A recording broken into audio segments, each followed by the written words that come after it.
Si vous suivez mes prescriptions, si vous observez mes commandements et les mettez en pratique, je mettrai la paix dans le pays. Vous dormirez sans que personne ne vous trouble.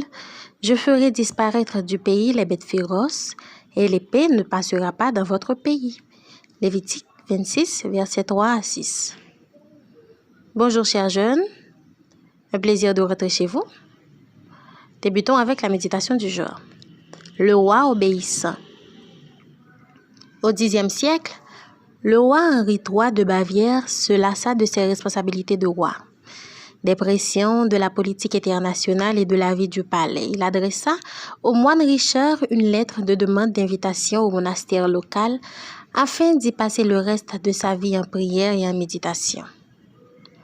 Votre Majesté, vous comprenez que l'engagement ici est une promesse d'obéissance. Cela sera pour vous très difficile puisque vous avez été roi, lui indiqua le moine Richard.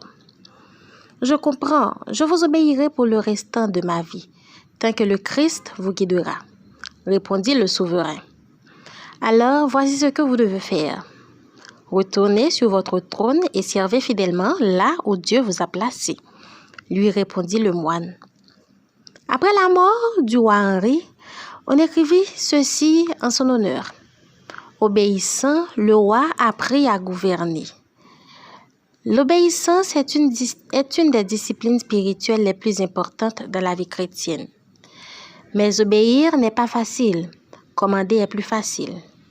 Mais il y a un détail que beaucoup ignorent. L'obéissance a ses récompenses. Dieu promet à ses enfants obéissant la paix, le sommeil tranquille, l'absence de crainte et de protection de toutes sortes de dangers. Ellen White a écrit « Ils n'ont pas marché sur le chemin du Seigneur, l'unique chemin de paix et de bonheur. Par leur désobéissance, ils se sont complètement privés de ses bénédictions, alors que par l'obéissance, ils auraient pu avancer dans sa force. » Ellen White, To be like Jesus, être semblable à Jésus. Page 53. L'obéissance et la désobéissance ont des conséquences. Salomon l'a bien dit en écrivant, « Celui qui est sage de cœur accepte les commandements, mais celui qui est insensé des lèvres court à sa perte. » Proverbe 10, verset 8. Aujourd'hui, je t'invite à obéir au Seigneur en toutes choses. Ce n'est qu'ainsi que tu récolteras la paix que Dieu offre, ainsi que la sécurité et la protection qu'il a promise de nous offrir. Le message de Dieu pour toi aujourd'hui est: l'obéissance n'est pas un signe de faiblesse, mais de force. Elle apportera de grands avantages à ceux qui la mettront en pratique. Un message de Dieu pour toi. Edgar Redondo Ramirez. Nous prions le Seigneur, chers jeunes.